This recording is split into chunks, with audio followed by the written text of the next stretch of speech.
Number 9. Shelvin Singh. In 2022, an Australian father of two named Shelvin Singh crashed his BMW into 3 parked cars in Sydney while his terrified kids were in the back seat. Sadly, this wasn't a completely unavoidable accident. Singh told police he had only had 1 glass of wine that night, but he blew over 5 times the legal limit for driving during a breathalyzer test. In footage of his conversation with police officers, he could be heard saying he was one of them and that he had worked with police before. It was later revealed that Singh once had a contract to fix cop cars, but the job was over and that it definitely didn't make him a member of the police department. During the video, he could also be heard bragging about how he could get out of the drunk driving charges he was being arrested for. In his own words, he said, "I've gotten off before, I'll get off again." Singh apparently failed to realize how lucky he was that only one of the occupants of the cars he slammed into was injured in the process. It was also lucky that the injuries were minor, considering how much worse the situation could have been. This wasn't exactly his first rodeo either. 3 years earlier, he had been charged with high-range drink driving. He escaped that case without a conviction, which is probably part of the reason he acted so cocky when he was caught again. Unfortunately, he managed to get off easy this time too. While the judge overseeing the case denied Singh's request to drop the charges altogether, he received a measly 12-month sentence. In what many would consider a slap on the wrist considering his outrageous behavior, he was ordered to perform 150 hours of community service and pay a small $150 fine. He was also banned from driving for 9 months. Number 8. Clyde Hedrick. 29-year-old Ellen Beeson went missing in Galveston County, Texas, during July 1984. 6 months later, one of her friends convinced the man she was last seen together with, Clyde Hedrick, to take her to see her friend. She was horrified after realizing that Beeson was dead and had been left along a remote dirt road under a pile of rotten garbage. Another 6 months after this, Beeson's friend told law enforcement where the missing woman's body was. Her reasons for waiting so long are unknown, but it's possible she was afraid of Clyde Hedrick. It's believed that he may have even threatened to hurt or kill her if she told anyone where the victim's body was. By then, Beeson's remains were already skeletal, and a medical examiner was unable to determine the cause and manner of death. Hedrick told investigators that Beeson drowned in a pond while they were skinny dipping one night, that he didn't notice until she was gone for good. He claimed that he didn't tell anyone of her death because he was worried police would accuse him of foul play. And he was right, of course. Many people suspected Hedrick of killing Beeson, especially considering his extensive criminal history. But in the absence of better evidence, he was only convicted of abusing a corpse in 1996 and spent just 1 year behind bars. In 2014, medical experts found new evidence with updated technology and reclassified Beeson's death as a homicide via drowning with a blunt force trauma to the head. At that point, her family had been fighting over 30 years for justice. Authorities charged Hedrick with murder, but in another disappointing setback, he was found guilty of the lesser charge of involuntary manslaughter. He was sentenced to an additional 20 years in prison, but was released after serving only 8 due to an old state law that reduced prisoners' sentences based on good behavior. While the law was revised a few years ago to be less generous toward violent offenders, it was applied to the 40-year-old case, which predated the stricter legislation. Hedrick is now on a GPS monitoring device until 2033 and was living in a halfway house according to the most recent update on his case. His release represents a far cry from justice for Ellen Beeson, but to make matters worse, many people think Hedrick killed a handful of other women. Since the 1970s, at least 30 bodies belonging mainly to female victims have been found in a remote area not far from where Beeson was murdered. The dumping ground, nicknamed the Texas Killing Fields, served as a go-to spot for the region's sickest predators to dispose of their victims' bodies. Sadly, not all of the women discovered there have even been identified, and many of the cases remain cold to this day. Knowing Hedrick could have been responsible for some of those victims, society was outraged by his early release. He has insisted that he didn't kill anyone at all, but the court of public opinion won't be satisfied until his involvement, or lack thereof, is fully proven, one way or another.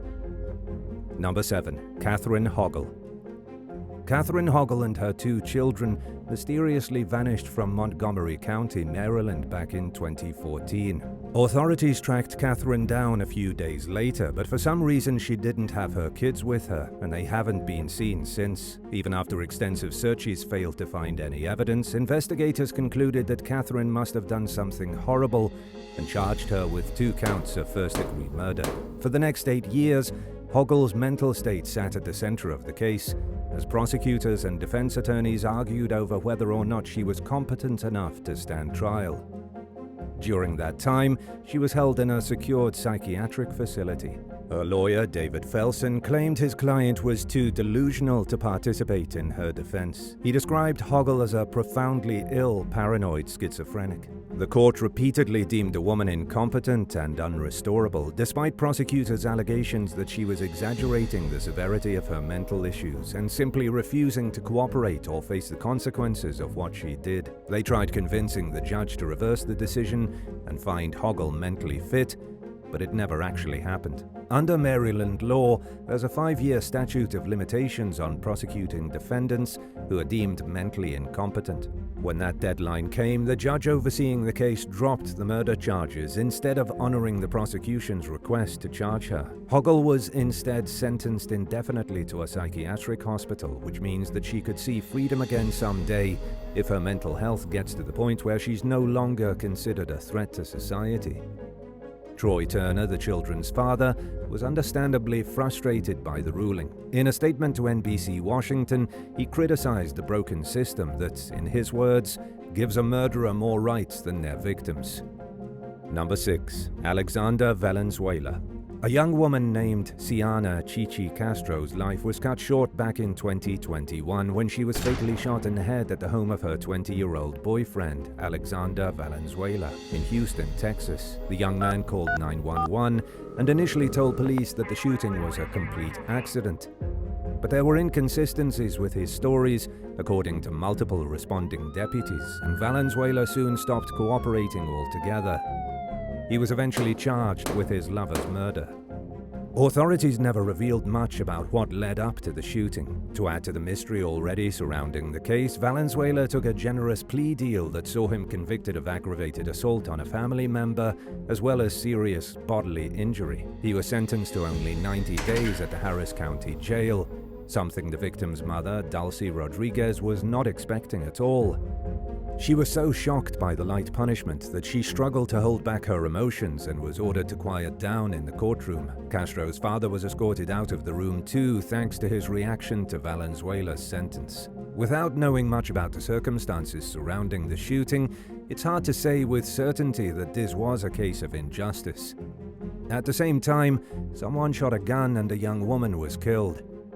It's hard to imagine that resorting to gunfire was appropriate in the situation, especially since the defendant didn't assert any claims of self-defense. In addition to serving a short stint in jail, Valenzuela was sentenced to 6 years of supervision and ordered to attend a behavioral treatment program for 45 days. Number 5. Andrew Cashew. By the time he reached adulthood, Andrew Cashew was already a full-fledged gangster. In 2015, he fatally shot a 41-year-old man named Louis Amela during a robbery outside a California restaurant. Amela had no chance of escaping since 2 of Cashew's associates pinned him to the ground, but he fought for his life until the young man fired 2 life-ending bullets into his back.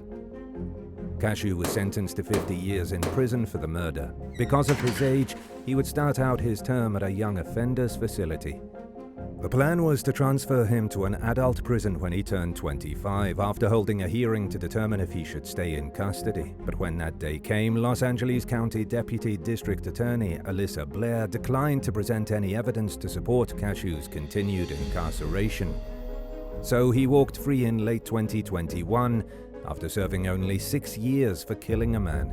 Just months after Cashew's release, deputies responded to a report of a person passed out in their car, blocking traffic lanes, and found him asleep behind the wheel with a gun. Cashew quickly woke up after realizing the cops were at the scene and sped away, leading law enforcement on a brief vehicle chase before he crashed his car and escaped on foot. He ditched his gun during the chase, but deputies managed to find it. They also caught up and took him into custody on 11 charges, including evading arrest, unlawful possession of a firearm, and driving under the influence. Attorney Kathy Cady, who represents Louis Amela's family, said that Cashew shouldn't have been out on the streets at all when he caught his latest batch of charges. She blamed Los Angeles District Attorney George Gascon and his heavily left-leaning reform policies for freeing Cashew and giving him the chance to commit more crimes. In a statement, Gascon said that his office was disappointed to learn Cashew wasn't getting the support that he so clearly needs. The DA vowed to hold the young man accountable as an adult under the law. He also denied having any influence on the troubled gangster's release from prison, claiming that Cashew's freedom resulted from a required hearing and implied that his office lacked a strong enough case to keep him locked up. Cady later told Fox News that Gascon's statement was riddled with falsehoods and said the district attorney was badly mistaken or being misled or ignorant. She described his claims as entirely ridiculous. Number 4. Zoe Reardon. A new mom named Caitlin Hunt was walking in downtown Woodstock, Georgia, with her daughter and family friend Kathy Deming one afternoon back in 2017 when a Jeep suddenly plowed into the group, killing all 3 victims. The trio had traveled to the area from Florida in order to escape the life-threatening effects of Hurricane Irma, only to have their lives ripped away from them despite their efforts. The driver, Zoe Reardon, wasn't drunk or speeding at the time of the crash, leading investigators to suspect that she was simply distracted by something. She denied the allegation and claimed she had her eyes on the road the entire time, but didn't see the pedestrians who were reportedly wearing dark clothes after sunset and walking in an area without a crosswalk. Reardon was charged with 8 misdemeanors in connection to the case. She maintained that she wasn't distracted while driving, but ultimately pleaded guilty to several misdemeanors so she could avoid a trial. The judge overseeing the case offered some leniency to Reardon since she was young, sparing her from jail time and sentencing her to just 3 years of probation. She was also ordered to perform some community service, lost her license for at least a year, and was fined $4,000. While handing down the punishment, the judge encouraged her to do at least some of her community service for a foundation dedicated against distracted driving, and he agreed to reduce her fine if she donated to non-profits for the cause. Reardon apologized at her sentencing hearing, but the victim's loved ones felt that she was insincere and showed a lack of remorse for her actions. One family member even said that a phone call from the young woman would have changed everything, while another relative acknowledged that her attorney probably advised her not to reach out, but said that the seemingly lenient consequences were an insult against accountability. Number 3. Isaac Turnbull.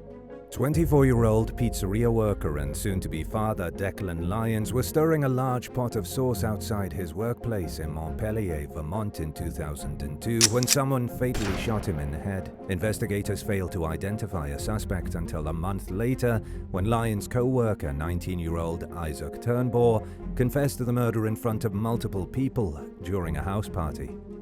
One of the partygoers then told Turnbull's mother, and she called the police on her son. During questioning, the young man denied any involvement in the shooting and just referred to Lyons as a really good buddy. People who knew the suspect and victim also described them as close friends, and both men were extremely well liked by all of their peers, making it difficult for authorities to pin a murder charge on Turnbull. Prosecutors also lacked a possible motive for the crime, but they ultimately decided to try the case anyway. Turnbull received mental treatment throughout the case, and his lawyer argued that his client only confessed to the shooting during the party because he wasn't in his right mind. Prosecutors tried to sway the jury by revealing the lies they caught Turnbull in, the conflicting stories he gave, and other inconsistencies that pointed toward a guilty verdict. The jury wasn't convinced, though, and acquitted Turnbull in 2004, so he walked free. Just 1 month later, he was taken back into custody after a 7-hour standoff with police. His mother called 911 during the early morning one day to report that her son was on a rampage, but it's unclear what led to the incident. Either way, the situation got sorted out, and for the next 7 years of his life, Turnbull kept a low profile. In a shocking twist that no one saw coming, he randomly went to the police in 2011 and confessed to killing Lines. Turnbull reportedly said that he wanted to turn himself in, but authorities had no power to arrest or detain him thanks to double jeopardy laws that prohibit prosecutors from trying someone for the same crime twice. Attorney General William Sorrell told the Burlington Free Press that law enforcement had no choice but to cut him loose, stating, "You can go out on the courthouse steps and confess, and the state can't do anything." There have been no updates on the situation since then, and it's unclear what Turnbull is up to these days. Hopefully his guilt eats away at him every day. Number 2. Richard Heron. When Richard Heron and his girlfriend Bonnie Garland moved to separate states for college in the late 1970s, they tried to make their relationship long distance, but they grew apart, and after 2 years Bonnie decided that she wanted to see other people. She wrote Heron a letter about it, but he wasn't ready to let her go yet. Heron convinced Garland to meet up with him at her parents' house in Scarsdale, New York, so they could talk.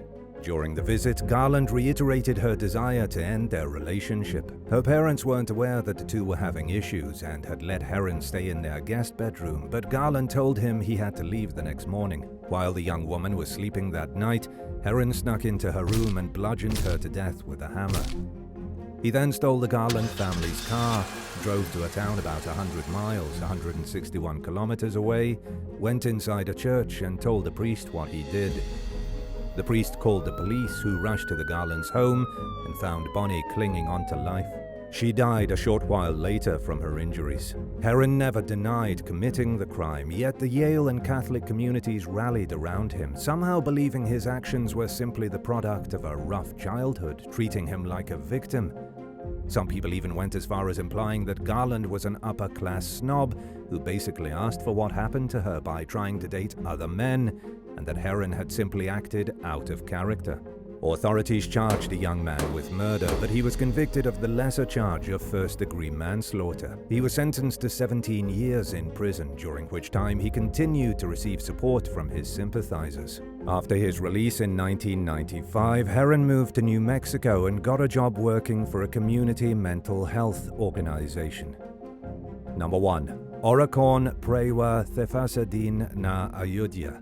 In 2013, a young man named Ethan Couch became America's poster boy for affluenza after killing 4 people while driving drunk and avoiding prison time until he repeatedly violated his probation. In a lesser-known but disturbingly similar case that happened on the other side of the world a few years earlier in 2010, a wealthy young Thai woman named Oricon Prewa Thefasadin na Ayodhya crashed into a bus and killed 9 innocent people in Bangkok. She wasn't drunk, but she was simply texting while driving, which is just as dangerous and irresponsible. The woman also didn't have a driver's license. Prewa hit the bus along an elevated exit ramp. Several passengers were thrown from the vehicle and fell to their deaths on the roadway. The public was outraged when a photo snapped shortly after the accident showed Prewa casually leaning against a highway barrier and texting on her phone as if she didn't care. To many, her lack of remorse seemed more than obvious. But Prewa's privileged background seemed to speak volumes over her disturbingly aloof attitude in court. She was only convicted of driving without a license, despite the deadly consequences of her actions, and was not given any prison time. The court sentenced her to 3 years probation and 140 hours of community service, but she didn't seem very concerned with living up to the requirements of her infuriatingly light punishment. 4 years after the sentence, the press revealed that Prewa had failed to report to her probation officer and hadn't even been taken to jail for it. She also hadn't followed through with her community service obligation. Prewa claimed that she misunderstood the terms of the sentence and was given a second chance to fulfill the requirements, again without having to serve time behind bars. Nobody claims that the young woman didn't mean to hurt or kill anyone, but she never apologized or even slightly acknowledged her actions or the avoidable suffering and loss she caused. As of 2016, Prewa had also allegedly not handed over any of the money she was ordered to pay to survivors of the accident and victims' families. Thanks for watching. Would you rather be hit with a harsh sentence for a petty crime or get a slap on the wrist for a crime you feel insanely guilty about and should have gotten a heavier sentence for? Let me know in the comments below.